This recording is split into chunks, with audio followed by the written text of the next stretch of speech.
যাদের কলব অন্তর মারা গেছে এরকম স্বামীকেও আপনারা সুস্থ করে তুলতে পারেন। সেদিন এক মাওলানা বলছিল তার এক মামা সম্পর্কে কোনো কাজ নেই, কাম নেই, শুধু ভব ঘুরে ঘুরে বেড়ায় আর জুয়া খেলে। এরকম একটা স্বামী খালি পকেটে বাজারে গেছে। কিছুক্ষণ পরে বাজার থেকে ঘুরে এসেছে, 4 ব্যাগ বাজার নিয়ে। উনি ডাক দিয়ে বলছে, দেখেন আপনি আজকে খালি হাতে বাজারে গেলেন, টাকা পেলেন কোথায়? যা বাজার নিয়ে এসেছেন এটা তো কমপক্ষে 7-8 হাজার টাকার বাজার হবে। উনি বলছে, আমি জুয়া খেলে 10,000 টাকা জিতেছিলাম, ওই টাকা দিয়ে বাজার করেছি। স্ত্রী বলছে, না, আপনি এই বাজার নিয়ে ঘরে ঢুকতে পারবেন না, ওখানে দাঁড়ান। কারণ এই খাবার আমি এখন রান্না করলে 2 জন তৃপ্তি সহকারে যদি খাই, এরপরে যে সন্তান আমাদের পেটে আসবে ওই সন্তানটা জন্মগতভাবে হারামখোর হবে। সম্মানিত মা বোন যারা এসেছেন, আপনি লক্ষ্য করেন কি বললেন এই মহিলা, এই বিদেশী এই নেককার মহিলা, একটা স্বামী তার জুয়া খেলা, এরকম একটা স্বামী পেয়েছে কপালে। একে ভালো করার জন্য ওই দিন তিনি শক্ত হলেন না, আপনাকে আমি ঘরে ঢুকতে দেব না, কারণ আপনার এই খাবার খেয়ে আমার পেটে 10 মাস 10 দিন একটা সন্তান বহন করা লাগবে। এটা তো হারামখোর হবে জন্মগতভাবে। একটা হারামখোর মানুষকে আমি জন্মগতভাবে 10 মাস 10 দিন পেটে রাখতে আমি রাজি না। আপনি যদি খাবার সেই রকম নিয়ে আসতে পারেন যেটা হালাল এবং জায়েজ, তাহলে আপনার সন্তান আমি পেটে নিতে রাজি আছি। উনি বলছে, আমার মনের ভেতরে ধাক্কা লেগে গেল, আমার হৃদয় একটা দাগ কেটেছে। তাই তো আমি খারাপ হই, কিন্তু আমার ছেলে মেয়ে যেন খারাপ না হয়, প্রতিটি বাবা এটাই চায়।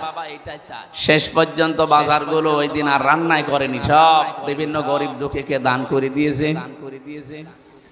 এবং ওই রাত থেকেই তারা পরিশ্রম করা যতটুকু যার সাধ্যে আছে, এতদিন ভব ঘুরে লোকটা কাজ আরম্ভ করি। এই দেখেন, একটা দুনিয়ার অসুস্থ স্বামী বলা হয় একে। দুনিয়ার দিক থেকে তাকে সুস্থ করার জন্য স্ত্রীর শুধু এতটুকু কঠোরতাই যথেষ্ট। আজ হাজারো স্ত্রী যদি একটু চাইতেন, তাহলে আপনার স্বামী অন্তত বাম হাতের ইনকাম বন্ধ করে দিত, যে যতটুকু আছে এটাই আমার যথেষ্ট। দুনিয়ার জীবন আর কি, আজ হোক কাল হোক, বিদায় তো নেওয়াই লাগবে।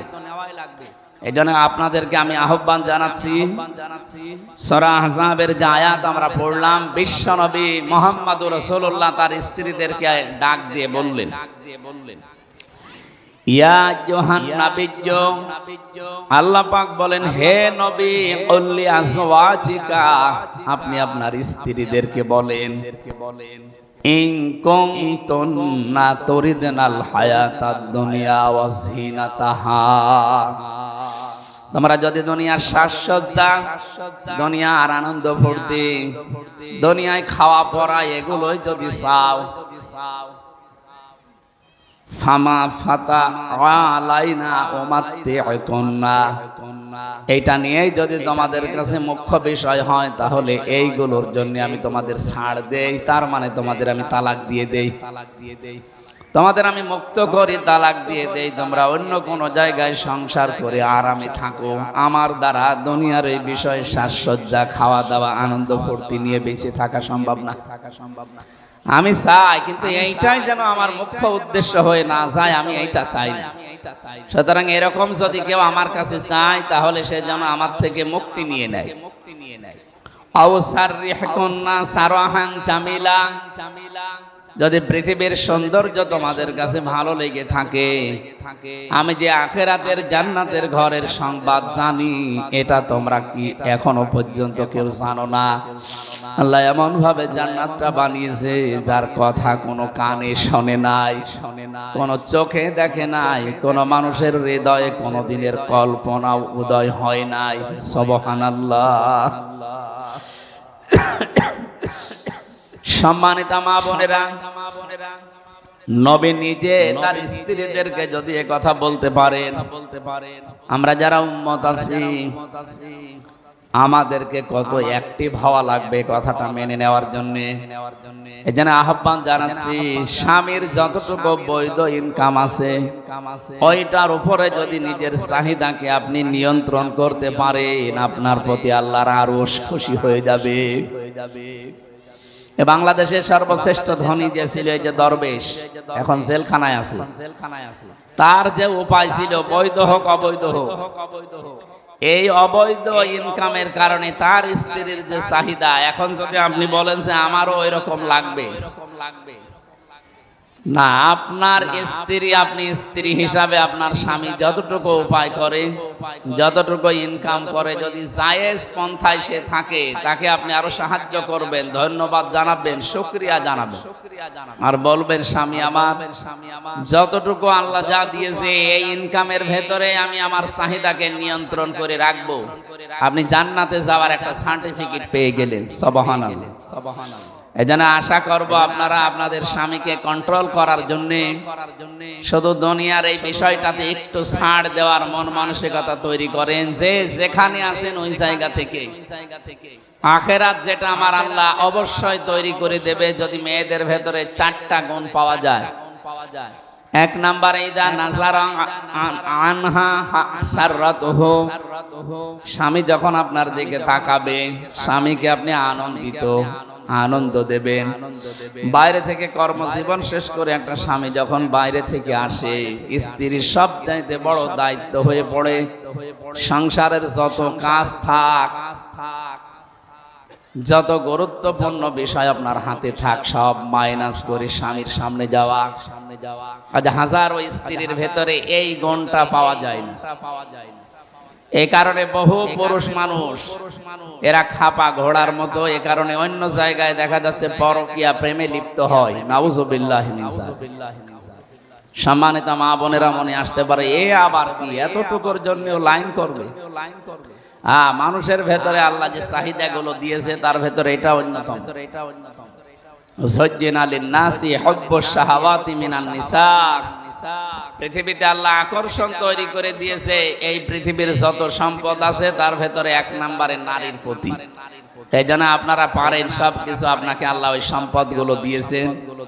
আমি আশা করব এখন থেকে আমাদের এই ছোট্ট জীবন এবং এই ছোট্ট ঘরটা আনন্দ দিয়ে যেন ভরা থাকে। নবীজির দিকে তাকান তো, তার ঘরের ভেতরে এরকম দামি দামি পোশাক আশাক, খাট, পালঙ্ক এগুলো ছিল না, তো ভালোবাসা দিয়ে ঘরটা পরিপূর্ণ ছিল। এই কারণে আল্লাহ পুরা ছোট্ট ঘরটাকে একটা মিনি জান্নাত বানিয়ে দিয়েছিলেন। এই একটা পাখা নেই, 5 মিনিট একটু বাটাইছেন তো গা ঘেমে যাচ্ছে। দ্বিতীয় নম্বরে, ওয়াইদা গাবা আনহা হাফিজাতুহু, তিরমিজি শরীফের হাদিস এটা। বিশ্ব নবী বলেন, যখন স্বামী বাইরে চলে যাবে, নেককার যারা জান্নাতের দরজা যে স্ত্রীগুলোর জন্য খোলা রাখবে আল্লাহ, তাদের দ্বিতীয় গুণ হচ্ছে স্বামী বাইরে গেলেই নিজের সম্পদ, বিশেষ করে নিজের শরীরকে, নিজের ইজ্জত, সম্ভ্রম, স্বামীর সন্তান আর স্বামীর সম্পদকে সে যেন হেফাজত করে রাখে। একজন গল্প করছিলেন যে আমি আজকে 20টা বছর বিবাহ করেছি, এই 20 বছরের ভেতরে আমার স্ত্রীর সাথে কোনোদিন কথা কাটাকাটি হয়নি, ঠোকামুখিও হয়নি, উচ্চ বাচ্চ স্বরে কথাবার্তাও হয়নি। তো এভাবে আপনি জীবনটা কাটালেন কি করে? বাসর রাতে স্ত্রীকে আমি জিজ্ঞাসা করলাম যে আপনি কি চান? স্ত্রী আমাকে বলছে, দেখেন আপনার কাছে আমি একজন নতুন মানুষ, আগে একটু পরিচয় হোক, এরপরে আপনার সাথে আমার কথাবার্তা হবে। পরিচয় করার পরে স্বামী আমাকে জিজ্ঞাসা করছে যে আপনি আমার এই কয়েক মিনিট কথা আগে শুনেন। 2-3 মিনিটে আল্লাহ এবং রাসূলের প্রতি একটা প্রশংসামূলক কথা বললাম, আলহামদুলিল্লাহি রাব্বিল আলামিন ওয়াসসালাতু ওয়াসসালামু আলা রাসূলিহিল কারীম। এরপরে কয়েকটা কথা তাকে জানালাম যে স্বামী আপনি কি কি পছন্দ করেন আপনার জীবনে, ওইটা আমাকে আজকে শোনান, আমি আপনার পছন্দনীয় কাজগুলো আজকে থেকে করব। এই যে স্বামী স্ত্রীর ভেতরে গন্ডগোল হয় না, মারামারি, কথা কাটাকাটি, উচ্চ বাচ্চ, রাগারাগি কেন হয় না? এই প্রথম দিন থেকে ঔষধ দিয়েছে স্ত্রী যে আপনি যা যা পছন্দ করেন এটা আমাকে বলেন। 2 নম্বরে আমার বাড়িতে আপনার বাড়ির আশপাশের কারা আসলে আপনি পছন্দ করেন আর কারা আসলে আপনি রাগ করেন, এইটা আমাকে আগে জানান। স্ত্রীকে স্বামী তখন আল্লাহর প্রশংসা, রাসূলের দরুদ পড়ার পরে বলছে, দেখেন আপনি যদি এই কথাগুলো যা বললেন এটা যদি আপনি মেনে চলতে পারেন তাহলে আপনি ভাগ্যবতী। 1 নম্বরে আমি এই জিনিসগুলো পছন্দ করি, তার ভেতরে অন্যতম আমি চাই যে বেশি সময় আপনি বাবার বাড়ি যেয়ে থাকেন, এটা আমি পছন্দ করি না। অনেক স্বামী হয়তো মুখে ফুটে বলতে পারে না, স্ত্রী দেখা যায় যে বছরের পর বছর, মাসের পরে মাস বাবার বাড়িতে পড়ে আছে। হয়তো তার মা বাবা এবং তার ভাই বোন তার বাড়ি এই সমস্ত দেখার কারণে তাকে মুখ ফুটে কিছু বলতে পারছে না।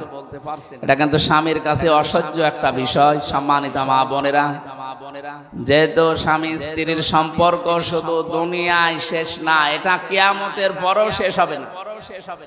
আমি আবার বলছি, ফাইদা নুফিখা ফিস সূরি ফালা আনসাবা বাইনাহুম।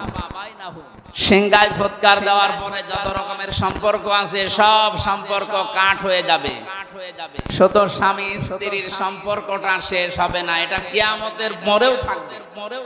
আপনারা দুইজনে যদি জান্নাতি হয়ে থাকেন, কিয়ামতে আপনি জান্নাতের নেত্রী হবেন, ৭০,০০০ হুর হবে আপনার খাদেমা। সুবহানাল্লাহ, সুবহানাল্লাহ। এই জন্য এই সম্পর্ক মা বাবার সাথে যেমন, ছেলে মেয়ের সাথে যেমন, ফুফু খালুর সাথে এরকম না, এটা একেবারে অটুট। আমরা চাই যে যার সাথে আল্লাহ জোড়া তৈরি করে দিয়েছেন, কিয়ামত না কিয়ামতের পরও যেন এটা টিকে থাকে। এটা খুব গুরুত্বপূর্ণ এবং গভীর বিষয়। এই জন্য ও যদি চায় যে আপনি বাবার বাড়ি বেশি দিন পড়ে থাকলে তার কষ্ট হয়, সে বলতে পারছে না, আপনি যাবেন না।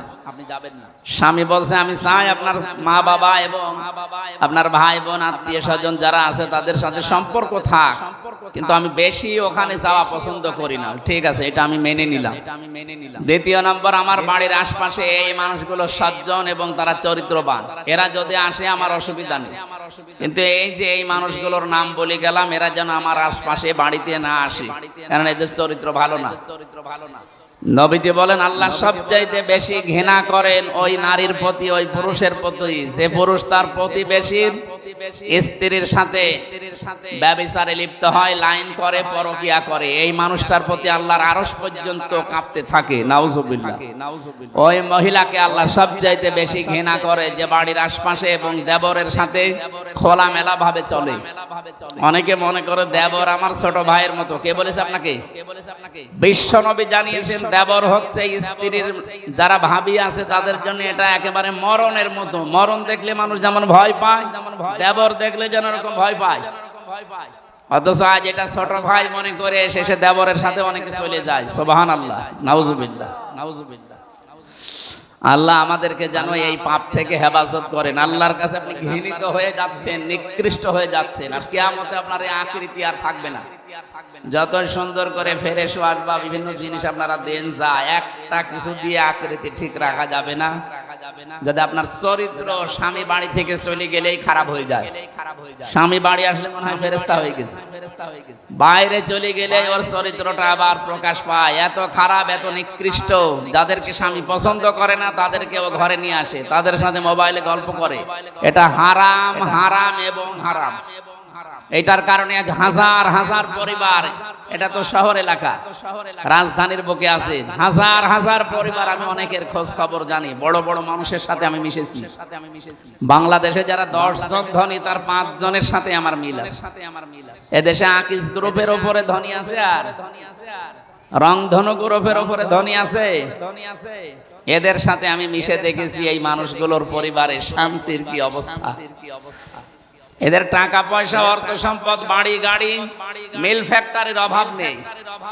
এদের এক একজনের মিল ফ্যাক্টরি কত আছে, কত কর্মচারী আপনি গুনেও শেষ করতে পারবেন না, কিন্তু শান্তি নেই বাড়িতে। এই কারণে নেই, কারণ স্বামী বাইরে গেলে তখন স্ত্রীগুলো এই আমলটা আর করে না। নবীজি বলেন ওয়াইদা গাবা আনহা হাফিজাতুহু, স্বামী বাইরে গেলে নিজেকে কন্ট্রোলে রাখা লাগবে, এটা নেককার স্ত্রীর গুণাগুণ। অথচ ও দিন পায় মোবাইলে হোক আর বাইরের মানুষ নিয়ে এসে হোক উল্টাপাল্টা কাজে লিপ্ত হয়। আল্লাহ হেফাজত করুন, আমিন।